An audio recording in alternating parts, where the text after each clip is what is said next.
आता है, और जब मैं पढ़ ही नहीं पा रहा हूँ तो अर्थ कैसे समझूंगा। तो संतों ने कहा कि ये बताओ कि जब तुम अर्थ नहीं जानते हो, पढ़ना नहीं जानते हो, तो भाव विभोर होकर ये रो क्यों रहे हो? आंखों से आंसू झमाझम क्यों बरस रहे हैं? तो उस व्यक्ति ने कहा कि मैं पढ़ नहीं सकता, मैं अर्थ समझ नहीं सकता, परंतु कृष्ण तो जानते हैं ना। एक एक पन्ना श्रद्धा से उलटता हूँ और साथ साथ में मेरे अंतस में भाव होता है कि श्री कृष्ण गीता का उपदेश कर रहे हैं और अर्जुन उसे बड़े ही प्रेम से सुन रहे हैं। तो हम अक्षर हमारे लिए गौण है, वो दृश्य जिसमें श्री कृष्ण उपदेश कर रहे हैं, गीता का श्लोक का वाचन कर रहे हैं और अर्जुन श्रवण कर रहा है, ये बात ही हमें भाव विभोर करता है। और मैं कृष्ण और अर्जुन की उस युगल को याद कर कर के भाव विभोर होकर अश्रु बहाता हूँ। तो संतों ने कहा कि असल में गीता पाठ तुम ही कर पा रहे हो। जो विद्वान हैं, जो बहुत अधिक समझदार है, वे तो केवल खाना पूर्ति करते हैं, मतलब प्रचलन निभा रहे हैं, पर तुम्हारी श्रद्धा उसमें जुड़ी हुई है। पाठ में आप पाठ कर नहीं पा रहे हो, पर एक एक पेज को देखते जा रहे हो। क्या मेरे माधव अर्जुन को उपदेश कर रहे हैं, और ये बात तुम्हारे अंतस को इतना भाव विभोर कर दे रहा है कि एक सामान्य गीता पाठक की तुलना में तुम्हें 1000 गुना अधिक गीता पाठ का लाभ मिलेगा। वैसे ही हम लोग भी 2 तरह से पाठ कर सकते हैं। एक खाना पूर्ति पाठ। खाना पूर्ति पाठ किसे कहा जाता है? जल्दी से इसे आगे बढ़ते जाओ, आगे बढ़ते जाओ, आगे बढ़ते जाओ, जितना तक संख्या हम लोग को पाठ करना है वो उसे पूरा करो। तो ये सामान्य, इसमें हमारी श्रद्धा नहीं जुड़ी। हम नहीं देख पा रहे हैं कि ये उस संत की वाणी है, ये उस संत की वाणी है जो अद्वितीय है, जिसके जोड़ का संत दिखता नहीं है, अभी तक के इतिहास में नहीं दिखा। कोई उन्हें आत्मवेता कहता है, कोई उन्हें ब्रह्मज्ञानी कहता है, कोई उन्हें समाज सुधारक कहता है, कोई उन्हें ज्ञान प्रदाता कहता है, कोई उन्हें भक्त कहता है, तो कोई उन्हें भगवान कहता है। ऐसे संत की वाणी।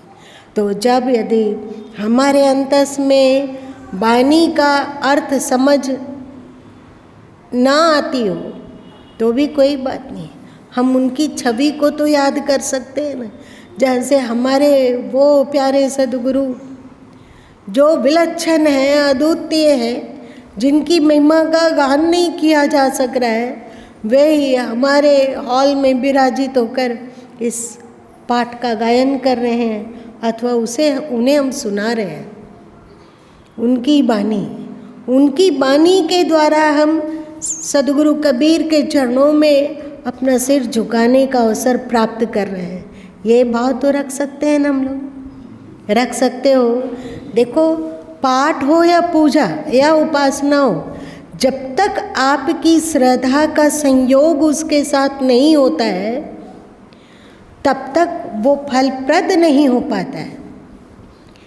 श्री कृष्ण श्रीमद् भगवद गीता में कहते हैं कि हे अर्जुन, जिस कर्म में व्यक्ति का श्रद्धा नियोजित होता है, हे अर्जुन, जिस कर्म में व्यक्ति का श्रद्धा नियोजित होता है और जिस कर्म में व्यक्ति राग और द्वेष से ऊपर उठकर भाव विभोर होकर जग हितार्थ कार्य करता है, वो निष्काम कर्म है, मतलब असली यज्ञ है।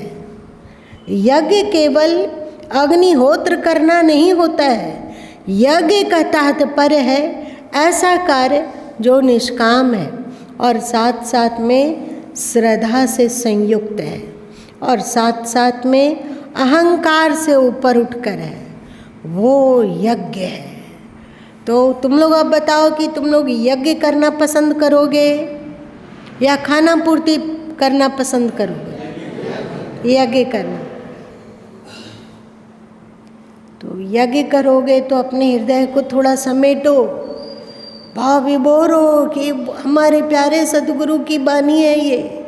अभी हम लोग अपने प्यारे सदगुरु की बानी में डुबकी लगाने जा रहे हैं। कितना प्रेम रहना चाहिए, कितना आह्लाद होना चाहिए, ये सोचकर ही आंखों में पानी आ जाता है कि किस तरह अपनी वृत्ति को समेट कर उनके चरणों में नियोजित करें, कैसे हमारे भक्ति के दो अश्रुबुंद उनके चरणों का प्रचालन कर पाए। क्या आपको नहीं लगता है कि ऐसा हो, ऐसा ही हो? आप लोगों को लगता है जब हम लोग समय दे ही रहे हैं पाठ में, तो उड़े उड़े मन से करने का क्या उचित? जितना ही करेंगे प्रेम से विफल होके करेंगे, जितना ही करेंगे भक्ति में डूब कर करेंगे, जितना ही करेंगे पुकार के साथ करेंगे, है या नहीं? चलिए अब शुरू कीजिए। आप 36 सबन मिली ठाना, नेम धर्म संजम भगवाना, हरियस ठाकुर तेज न जाई, बालन भीस्त गावे डुल गकाई। ते नर मरी के कहाँ गए, जिन दिन हो गुरु घोर, राम नाम निजु जानी के, छाड़ी देव वस्तु खोर।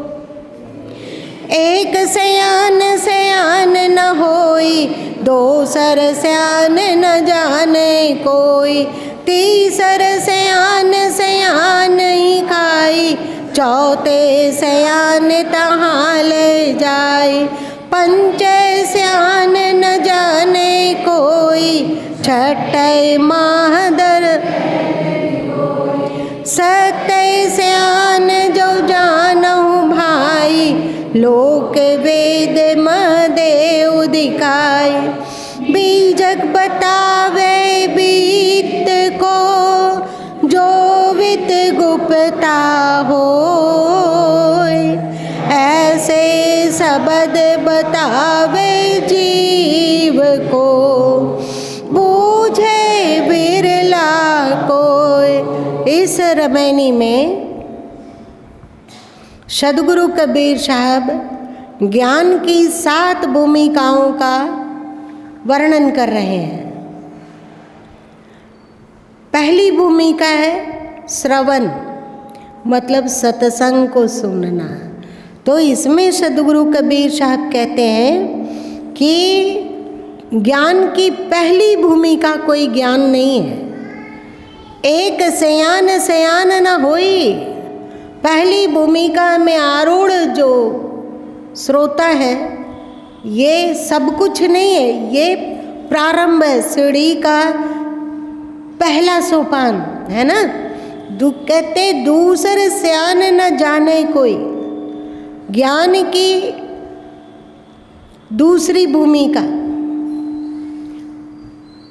मनन, मतलब विचार करना कि हम सब क्या अब सत्संग में सुने, आज हमें गुरुदेव ने क्या कहा, आज हमें संत जी ने क्या कहा। तो सदगुरु कबीर साहब कहते हैं दोसर सयान न जाने कोई। दुख है, वेदना है कि लोग ज्ञान की दूसरी भूमिका को नहीं जानते हैं। मतलब कि जो लोग ज्ञान की बात सुनते हैं, सत्संग में आते हैं, वे भी उस वाणी पर विचार नहीं करते, उस वाणी पर चिंतन नहीं करते कि आज हमने क्या सुना, आज सदगुरु ने क्या कहा, और जो सदगुरु ने कहा वो हमारे जीवन में है भी है नहीं, या केवल हम सत्संगी कहला रहे हैं, या केवल हम पाठ कर रहे हैं, हम भक्त कहलाते हैं कबीर के, हम कबीर पंथ कहलाते हैं, उनकी वाणी पर कोई विचार नहीं है। सुन लिया, इस कान से सुना, इस कान से निकल गया। तो सद्गुरु कबीर साहब कहते हैं कि ज्ञान की दूसरी भूमिका पर भी पहुँचे हुए लोग बहुत ही न्यून हैं। मतलब सत्संग की बातों को सुनकर उस पर विचार करने वाले भी बहुत कम हैं। समझ में बात आई? फिर कहते हैं तीसरे सयान सयान ही खाई, जो सत्संग सुनता है। दूसरा, जो सत्संग पर विचार करता है, चिंतन करता है, वो ज्ञान की तीसरी भूमिका में पहुंचता है। और उसका जितने भी अज्ञान है जो पहले से हम लोगों के भीतर बसा हुआ है, हम लोगों की मूढ़ता, हम लोगों का अविवेक, हम लोगों के मन के पीछे पीछे दौड़ते रहने वाला मूर्ख,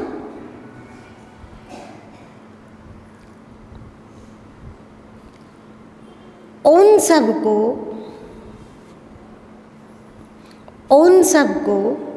सुना हुआ सत्संग और चिंतन किया हुआ सत्संग का ज्ञान सारा दुरभिसंधियों को, अज्ञान को, अविवेक को खा जाता है।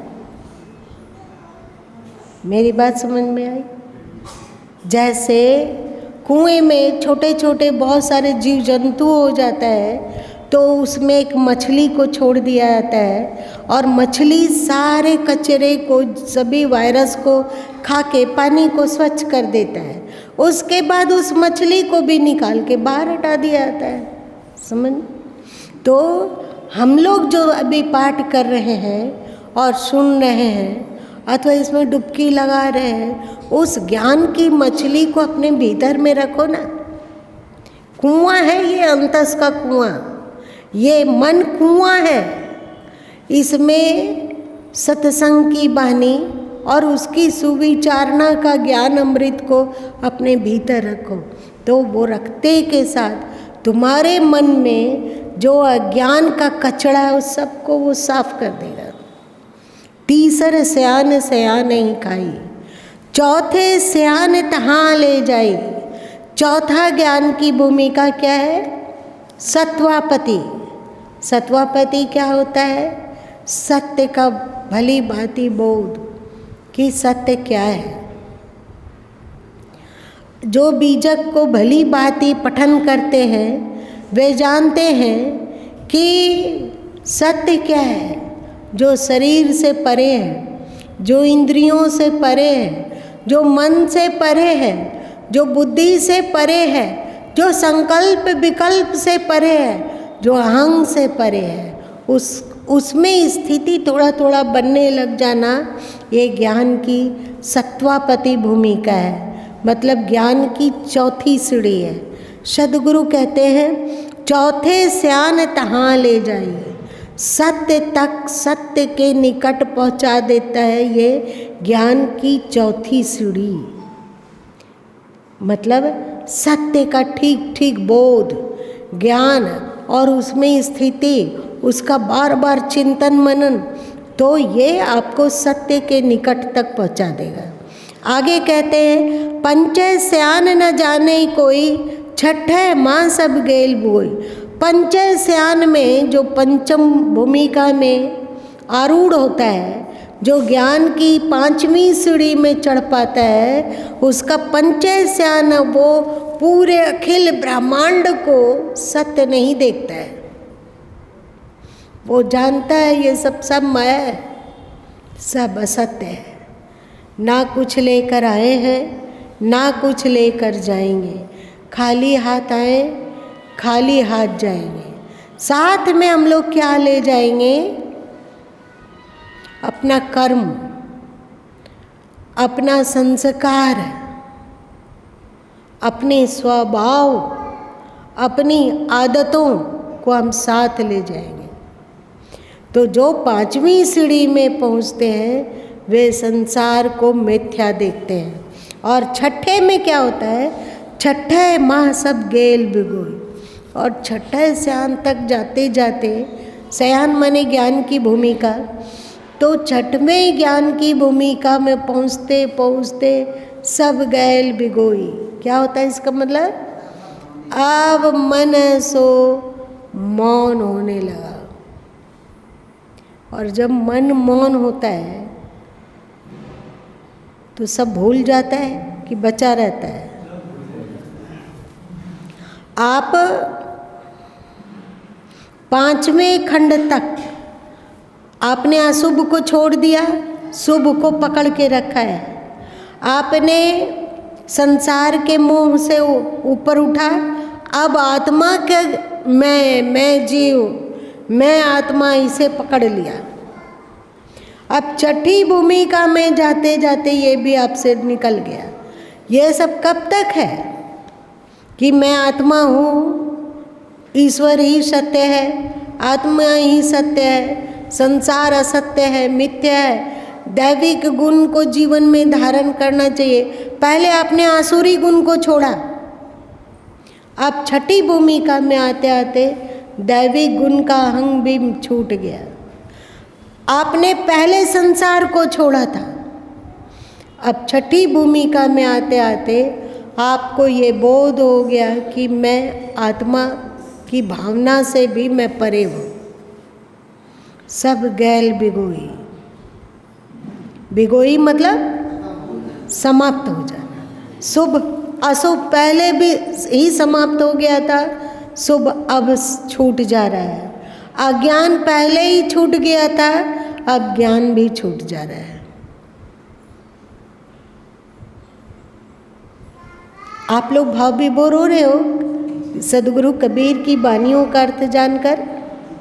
कितना अनमोल चीज़ है हम लोग के पास। देखो फिर कहते हैं, सत्य स्यान जो जानो भाई, लोक वेद में देव दिखाए। 7वें सोपान पर, ज्ञान के 7वें सोपान में आरूढ़ किसी को यदि तुम जानते हो तो उसे लोक वेद में उसका प्रचार करो। ऐसे संत, ऐसे सदगुरु, ऐसे ज्ञानी, ऐसे विवेकवान के परम भक्त बन जाओ तुम और उनका लोक वेद में हर जगह प्रचार करो।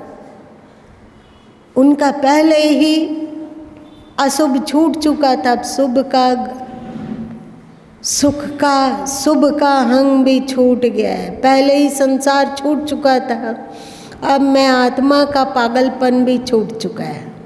मतलब परम मौनता, परम चुप्पी। ऐसे संत सदगुरु का प्रचार करो, ये सबसे बड़ी बात है। ऐसा सदगुरु साहब कहते हैं, बीजक बतावे बित को जो बित गुप्ता होए, शब्द बतावे जीव को बूझे बिरला कोई। बीजक उस धन को बतलाता है जो धन अत्यंत गुप्त है, अत्यंत गुप्त। इस गुप्त धन के अतिरिक्त और कोई दूसरा धन नहीं है, इससे बड़ा कोई धन नहीं है और इससे बड़ा गुप्त रखने लायक कोई भी गुप्त ज्ञान नहीं है। ये वैसा ज्ञान बीजक बता रहा है। शब्द बतावे जीव को बूझे बिरला को। शब्द के द्वारा जीव को उपदेश किया जा रहा है। शब्द की वहाँ पहुँच नहीं है, वहाँ शब्द भी छूट जाएगा, लेकिन आपको समझाने के लिए शब्द का उपयोग किया जा रहा है। इस मेरे इशारे को समझने वाले कोई बिरला ही है। धन्य सदगुरु, हम सबको भी वो स्थिति का अनुभव करा दो। आप लोग को नहीं लगा? चलिए अगला। यही विधि कहाँ नहीं माना,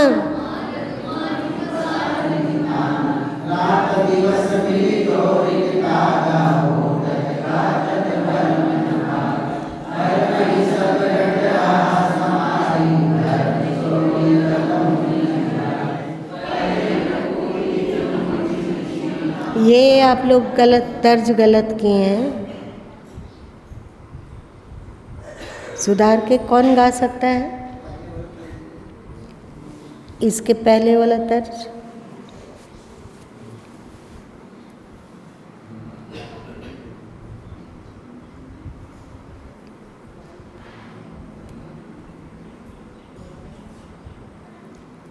जीव रूप कंतरवास।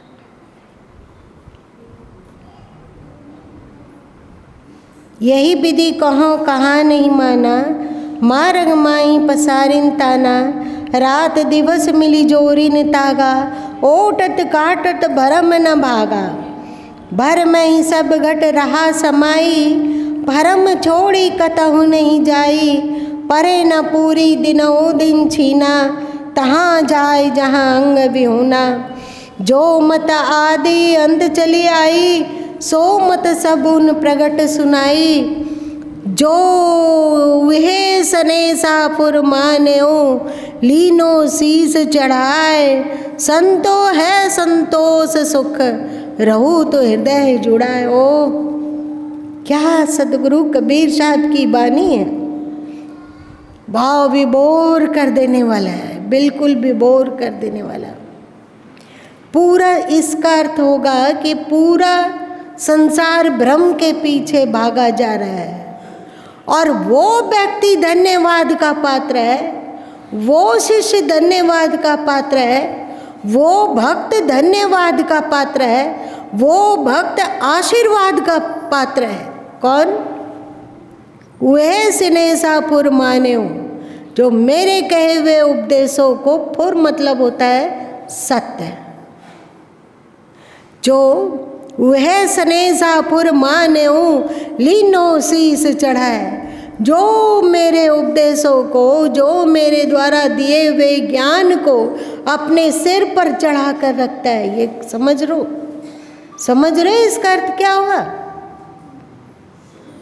सिर पर चढ़ाना मतलब क्या? अपने मस्तिष्क में स्थान देना, उसका बार बार चिंतन करते रहना, उसको खाद पानी देना होगा ना। आप लोग बीज बोते हो, बीज उगकर पौधा बन गया, अब उसकी देख रेख की आवश्यकता होती है, तो लीनो सिर चढ़ा है। जैसे दीपक जलने का तो 1 मिनट में जल जाता है, लेकिन 1 मिनट में जो दीपक जला, ऐसा नहीं है कि वो जीवन भर जलता रहेगा। तो उसके लिए क्या चाहिए? तेल देते रहना होगा ना। आपका दीपक जल गया, ये बहुत अच्छा है, पर उसमें तेल डालते रहना होगा, बाती को दुरुस्त रखना होगा, तब वो दीपक सतत जल पाएगा, है कि नहीं? उसी तरह अभी आपको ब्रह्म ज्ञान हो गया, आत्मज्ञान हो गया, आपने सत्य को समझ लिया, पर ऐसा नहीं है कि अभी सत्य को समझ गए, आपको ज्ञान हो रहा आत्मा का, तो यह जीवन एक रस बना रहेगा। ये बहुत कठिन है। तो उस ज्ञान को सुरक्षित बना के रखना, बचा कर रखना, लीनो शीस चढ़ा है। अपने दिमाग में उसका बार बार चिंतन करना होगा, बार बार कसौटी में कसते रहना होगा कि हमने जो सत्संग में सुना उस पर मैं कितना चल पा रहा हूँ और कितना नहीं चल पा रहा हूँ। फिर कहते हैं संतो है संतोष सुख, रहू तो हृदय जुड़ा है। संतोष में सुख है, हृदय को उससे जोड़ कर रखो। भौतिक जगत में संतोष, भौतिक जगत में संतोष, और आध्यात्मिक जगत में लीनो सी सही चढ़ाए।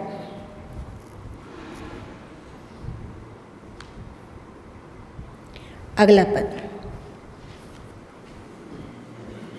जिन कलिमा ही पढ़ाया, कुदरत को जीतना नहीं पाया। कर्मत कर्म करे कर तूता, वेद की ते भया सब रीता। कर्मत सो जग भव तरिया, कर्मत सो निमाज को दरिया।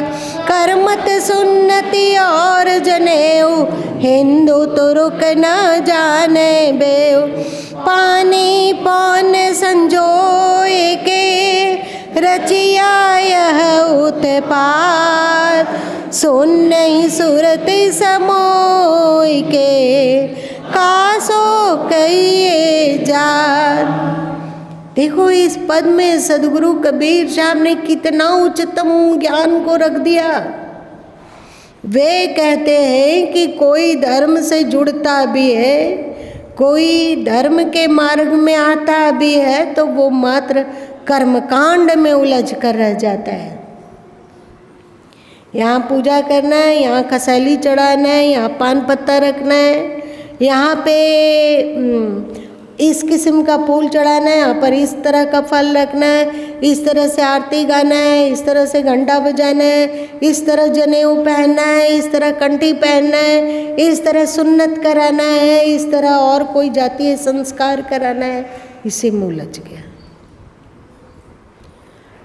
उस तीर्थ में जाना है, उस सरोवर में डुबकी लगाना है, वहाँ ये करना है।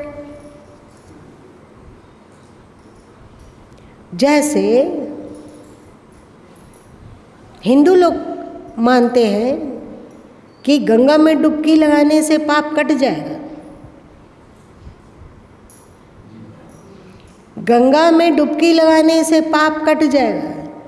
इस बात को दूसरे धर्म के लोग बहुत मजाक उड़ाते हैं कि अरे भैया, गंगा में, यमुना में, तीर्थ जलों में डुबकी लगाने से कोई मुक्त कैसे हो जाएगा।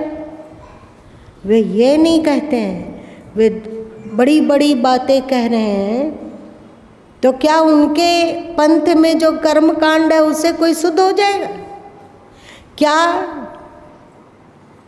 किसी कर्मकांडी पति के द्वारा तलाक दिए जाने पर उस औरत का हलाला कराने से वो औरत शुद्ध हो जाएगी?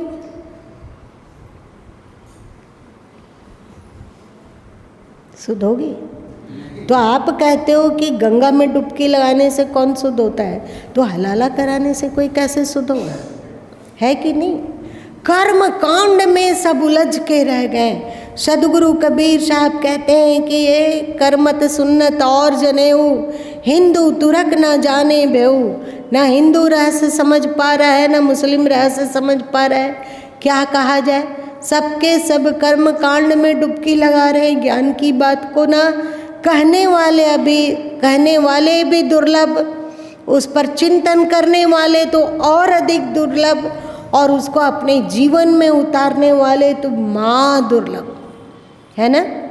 इसी को सदगुरु कबीर साहब कहते हैं, पानी पवन संजोई के रचियाया उत्पात। पानी और पवन मतलब भौतिक, पंच भौतिक तत्वों से ये शरीर और संसार का उत्पात रचा है। अरे भैया, ये पंचभूत असत्य हैं, इनसे परे सत्य में भी तो डुबकी लगाओ, सत्य की ओर तो देखो। तो सत्य क्या है? सत्य में डुबकी कैसे लगे? सत्य की अनुभूति कैसे हो? सत्य में गोता कैसे लगे? तो सदगुरु कहते हैं, सुन नहीं सुरती समोए के, कासो कहिए जात। सुनने में सुरती को समो देना। अब फिर कौन क्या बात, कौन जिज्ञासु और कौन उपदेष्टा? सुनने ही सुरती समोए के, ये कैसे होता है? इस पर गुरु माँ पहले भी उपदेश किए हैं ना। सदगुरु कबीर साहब अध्यात्म का सार निचोड़ में क्या बोले कि शून्य ही सुरती समोए के, कासो कहिए जात। अब वहाँ कौन सुनेगा और कौन कहेगा? जब तक सुनने में हमारी सुरती नहीं समोई हुई है तभी तक वक्ता और श्रोता है, और जब सुनने में सुरती समाहित हो जाती है तो वहाँ कासो कहिए जात। कितनी गूढ़ बानी है, समझ रहे हो तुम लोग? तुम लोग को नाचने का मन नहीं करता है कि अरे ऐसे ऐसे गूढ़ ज्ञान हम लोगों को सदगुरु मुफ्त हस्त बांट दिए हैं। और ये गौरव की बात है, ये भाग्य की बात है कि हम ऐसे ज्ञानी सदगुरु के चरणापन्न है, शरणापन्न है। ये कौन सा भाग्य रहा भगवान? कौन सी कर्म का फल आपने दिया इतना उत्तम? ऐसा अपने भाग्य की ओर जब देखा जाता है तो अपने भाग्य पर विश्वास नहीं होता है, तो लगता है कि पता नहीं करुणा अवतार को किस बात पर करुणा आ गई जो ऐसे सदगुरु के शरण में ला के पहुँचा दिए, है ना। सुनने इस सूरति समोय के कासो कहिए जात, आदम आदि सुधी नहीं पाई, ममा हवा कहाँ से आई। तब नहीं होते तुर्क और हिंदू, माई के दूर पिता के बिंदु। तब नहीं होते गाय कसाई, तब बिस्मिल्लाह किन फुरमाई। तब नहीं होते कुल्लो जाति, दो जग बीस्त कवन उत्पाती। मन मसले की सुधी न जाना, मति बुलाने दुई दीन बखाना। संयोगे का गुण रवे, बिजोगे का गुण जाए। जिव्या स्वार्थ कारणे, नर कीने बहुत उपाय। अब इस पद में सदगुरु कबीर साहब हिंदू और मुस्लिम दोनों को फटकारते हैं। आदम आदि सुधी नहीं पाई, ममा हवा कहाँ से आई। इसका ये एक इस्लामिक कथा है, उसमें अभी हम नहीं उलझ रहे हैं। तब नहीं होते तुर्क और हिंदू। सदगुरु कबीर साहब कहते हैं कि मैं उस समय की बात करता हूँ जब ना हिंदू थे ना मुसलमान, तो क्या थे? तब ना हिंदू थे ना मुसलमान, था क्या? मात्र सनातन ज्ञान और सनातन धर्म।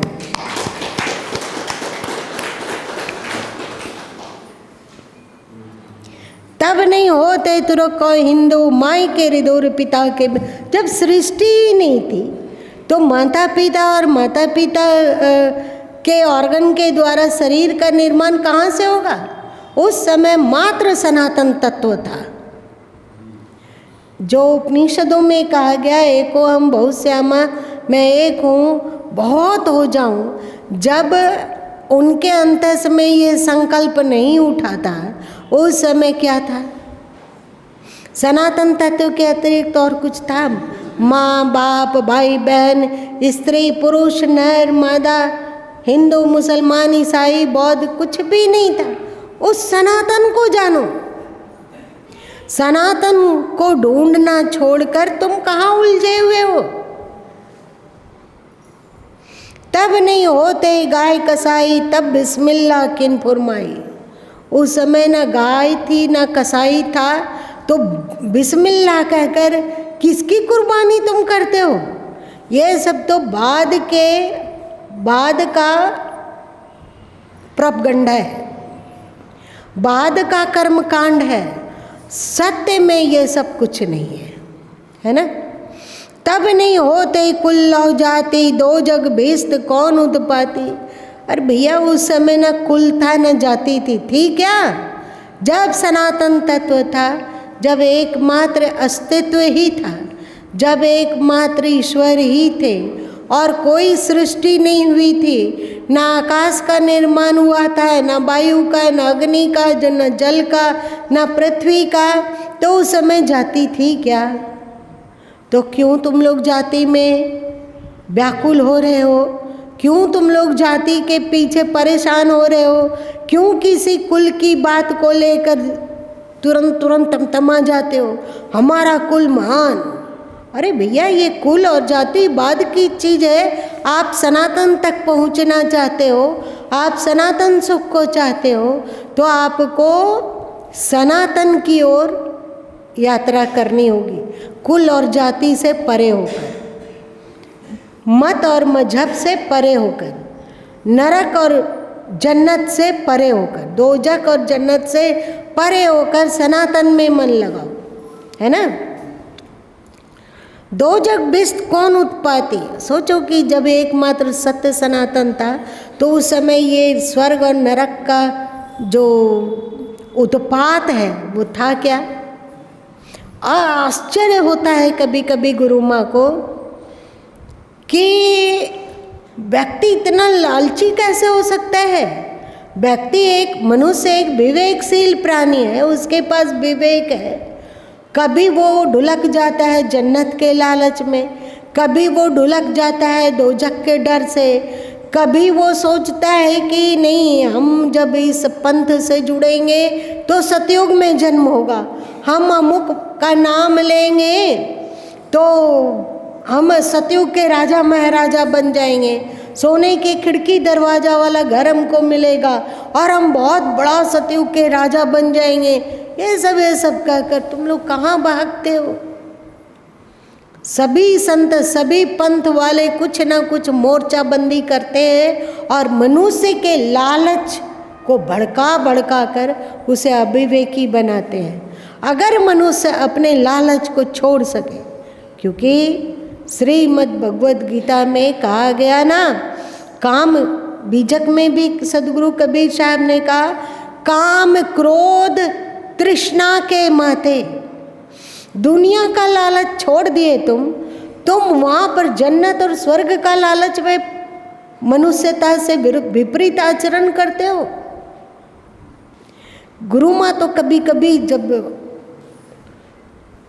दर्द होता है और साथ साथ में सत्य को चीख चीख कर बताने का मार्ग मन करता है तो चिल्ला चिल्ला के कहते हैं कि कह दो कि जो हमें मानवता से भटका दे, जो हमें मानवता के विरुद्ध चलने के लिए उकसाए, किसी भी लालच को देकर, जन्नत की लालच हो, चाहे सतयुग का लालच हो, चाहे सोने का महल का लालच हो, चाहे हूरों का लालच हो, चाहे सुख सुविधा का लालच हो, कल्पतरु का लालच हो, कल्प वृक्ष का लालच हो, आपको मानवता विरुद्ध उकसाया जाता हो तो आप 1 मिनट में सीने को चौड़ा करके बोलिए कि हमें ये सब कुछ नहीं चाहिए, हमें मानवता प्यारी है। मानवता के विरुद्ध,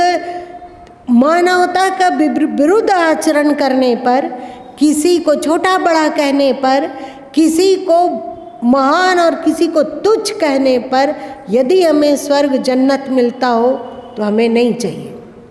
यदि हमें मानवता विहीन मनुष्य बन जाने पर अल्लाह ईश्वर मिलता हो तो हमें नहीं चाहिए। मेरा धर्म मानव धर्म, मेरा धर्म ढाई आकर प्रेम का पढ़े सो पंडित हो, है ना। यही बात यहाँ सदगुरु कबीर साहब कह रहे हैं कि जिव्या स्वार्थकार ने नरकीन बलि देना, ये देना, वो देना, ये सब जीव के स्वाद के लिए क्या किया गया है, ये सत्य नहीं है। अगला, अम्बु की राशि समुद्र की खाई, रवि शशि कोटि 33 भाई, बौर जाल मासन माड़ा, चाहत सुख दुख संग न छाड़ा, दुख के मरम न काऊ पाया, बहुत बाती के जग भर माया, आप ही बाहुरे आप से आना, आप तेई हरि तेई ठाकुर, तेई हरि के दास, ना जम बयाना जामिनी, भामिनी चली निराश। अम्बु की राशि समुद्र की खाई, रवि शशि कोटि 33 भाई, भौर जाल माँ आसन माड़ा, चाहत सुख दुख संग न छाड़ा। किसकी उपासना करते हो तुम? किसको जपते हो? किसको भजते हो? 33 करोड़ देवता भी भौर जाल में ही आसन लगा के बैठे। 33 करोड़ देवता किसे कहा गया पता है? आप इस बात में मत रहो कि स्वर्ग में 33 करोड़ देवता रहते थे अथवा रहते हैं, ये सब बातों में मत आओ। 33 करोड़ देवता मतलब एक तो होता है 33 प्रकार का जीव समुदाय, और दूसरा जब शास्त्र बन रहा था उस समय हमारे इस भूभाग की आबादी लगभग 33 करोड़ थी। 33 करोड़, उसी को देवता कहा गया। देवता जो हमें बहुत कुछ दिया। अभी है कि सत्य ज्ञान है, अहिंसा धर्म है, और शौच, संतोष, अपरिग्रह, इंद्रिय संयम, है ना, सत्य, आक्रोध इत्यादि हम लोगों ने कैसे जाना? ये हम लोगों की खोज नहीं है कि आपके भीतर में वैराग्य बढ़ता है तो आपके भीतर शांति में का विस्तार होगा, और आपके भीतर में राग बढ़ता है तो आपके भीतर दुख का विस्तार होगा। क्या हम लोगों ने खोज किया? तो 33 करोड़ देवता इसीलिए कहा गया। शायद सृष्टि के आदि में 33 करोड़ मानव समुदाय रहते थे और वे दाता दानी हैं। उन्होंने हमें ज्ञान दिया, उन्होंने आत्म परिचय करवाई, उन्होंने सर्वव्यापी ऊर्जा तत्व से भी परिचय करवाया। उस सर्वव्यापी सनातन तत्व तक कैसे पहुंचना है इसका उन्होंने थ्योरी लिख दिया। आप पतंजलि योग दर्शन को पढ़ के देखो, पढ़ते पढ़ते अंदर भाव विभोर होने लगता है। इतना गूढ़ खोज उन्होंने किया है अंदरूनी दुनिया का, अपने भीतर के दुनिया का, कि उसको पढ़ने पर अंदर भाव विभोर हो जाता है। क्या हमने खोज किया कि अनुलोम विलोम प्राणायाम करने से मस्तिष्क के दोनों गोलार्ध सही हो जाएंगे? क्या ये हम लोगों ने खोज किया? आप अमुक प्राणायाम करो, आप कपालभाति करते हो तो आपका पाचन तंत्र सही होगा? क्या हम लोगों ने किया? भस्त्रिका करने पर आपके फेफड़े स्वस्थ होंगे? क्या हम लोगों ने इसका खोज किया? तो वे दाता है, और जो दाता है वही तो देवता कहलाता है। इसीलिए यहाँ 33 कोटि कहे, 33 कोटि जो हमारे आदि पूर्वज थे वो देवता है ना। परंतु उन लोगों ने ज्ञान विज्ञान की तो बात कही, पर सत्य सनातन को उन्होंने इशारों में किया। बाकी भौर जाल मह आसन मणा, आवागमन, जन्म मृत्यु, ये स्वर्ग ये नरक, ये कबुक ऊंचे कबुक नीचे, स्वर्ग भूतले जाए, है ना। ब्रह्मत फिरत हिंडोलवा नेकु नहीं ठहरा, ये हिंडोले में उन्होंने उपदेश किया, उन्होंने बहुत कुछ दिया, पर शाश्वत ज्ञान, सनातन तत्व से परिचय, सनातन तत्व में डुबकी लगाना, ये तो कोई ज्ञानी सद्गुरु संत ही दे सकते हैं, ऐसा सद्गुरु कह रहे हैं।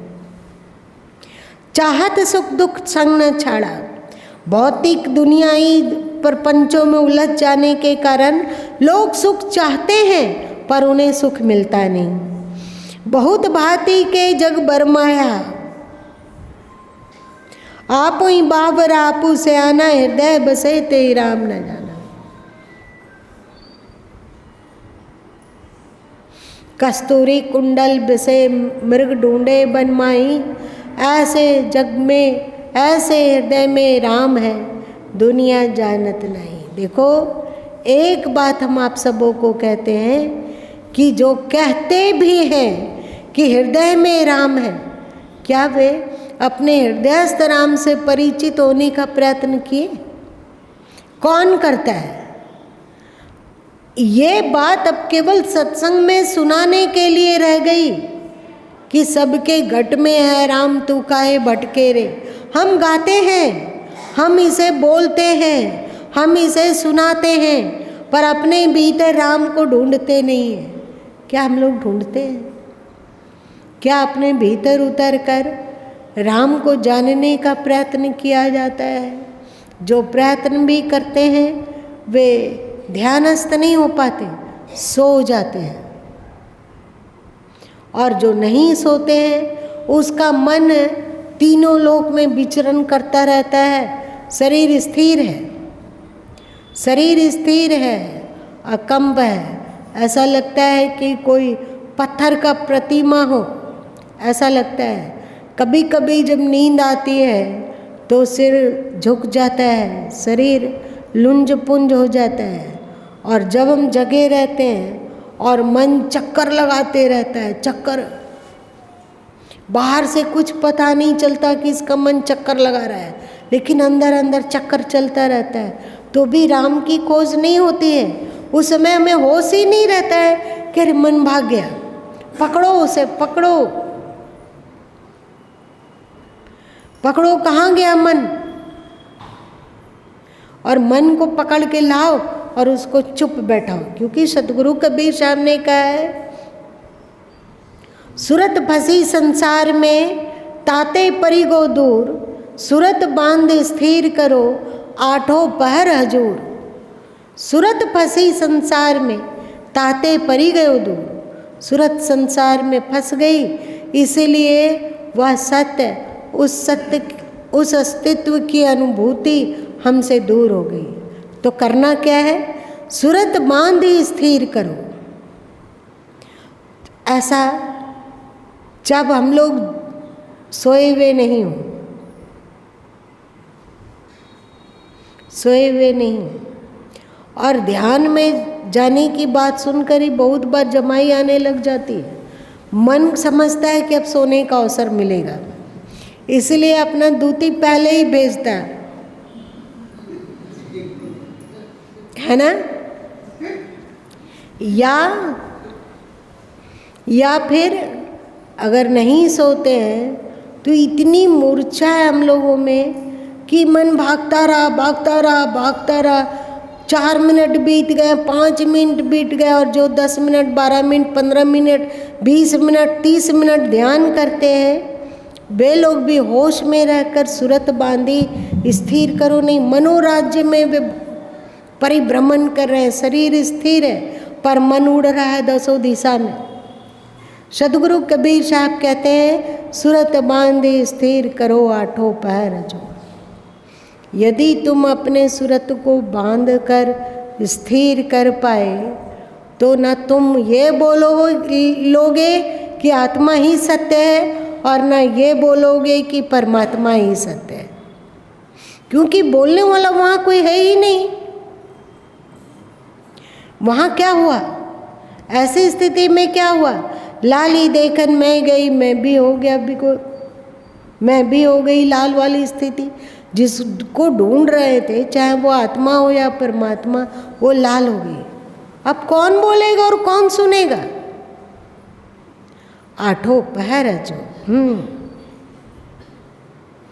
तेई हरि तेई ठाकुर, तेई हरि के दास, ना जम बया न जामिनी, अमिनी चली निराश।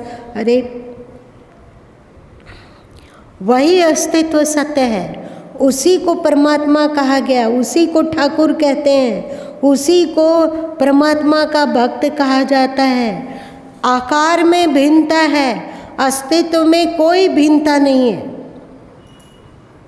आकार में भिन्नता है कि हम भक्त हैं, वो भगवान है, ये आत्मा है, वो परमात्मा है, अथवा इसको आत्मा कहा जाता है, इसको परमात्मा कहा जाता है। ये सब हम लोग बात कब तक बनाते हैं? एक सब गप्पाबाजी हम लोग कब तक करते हैं?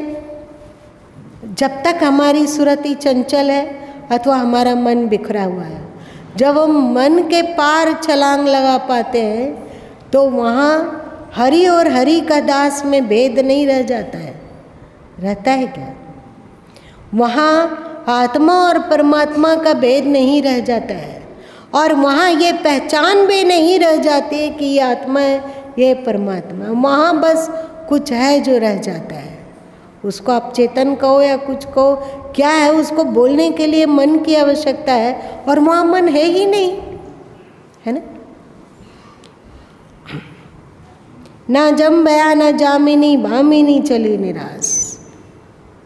ना वहाँ यमराज है और ना ही यामिनी माया है, कुछ भी नहीं है। भामिनी बुद्धि है, वो देख ली कि ये सार नहीं है। जब सूरत को स्थिर किया जा पाया, जब मन से परे हो जा पाया, तो वहाँ पर यमराज और माया और आत्मा और परमात्मा सब गायब हो जाते हैं। रहता है केवल अस्तित्व। इसी को सदगुरु कबीर साहब ने कहा कि ये गूंगे का गुड़ है। ये वाणी से व्यक्त नहीं किया जा सकता है, इसका अनुभव किया जा सकता है। और मज़े की बात यह है कि अनुभव करता और अनुभव वहाँ अलग अलग नहीं रहता है। अनुभव और अनुभव करता वहाँ नहीं रहता है। यह सब बीजक में कहा गया। आप लोग भाव विभोर हो रहे हो कि हम लोग के हाथ में श्रीमद् बीजक ग्रंथ है, जो साक्षात परम ज्ञान का वाचन है। धन्य है हम लोग। आप लोगों को धन्यता नहीं लग रही है क्या? उपनिषदों का सार है ये, ज्ञान का शिखर का पुष्प है ये बीजक। अगला पद। जब हम रहल रहल नहीं कोई, हमरे माही रहल सब कोई। काऊ राम कवन तोरी सेवा, सो समुझाए काऊ मोई देवा। फुर फुर काऊ मारू सब कोई, झूठई झूठा संगति होई। आंधर के सब हम देखा, तह टिटियार पैठ मुख पेखा। यही विधि कहो कहाँ झूमा, जो हृदय होई। कहे कबीर हंस मुस्काई, हमरे अद्भुत अद्भुत। गाने का मन कर रहा है मीरा की बानी को। पायो जी मैंने राम रतन धन पायो। वस्तु अमोलक दी मेरे सदगुरु, कृपा करी अपनायो। पायो जे मैंने राम रतन धन पायो। ओह,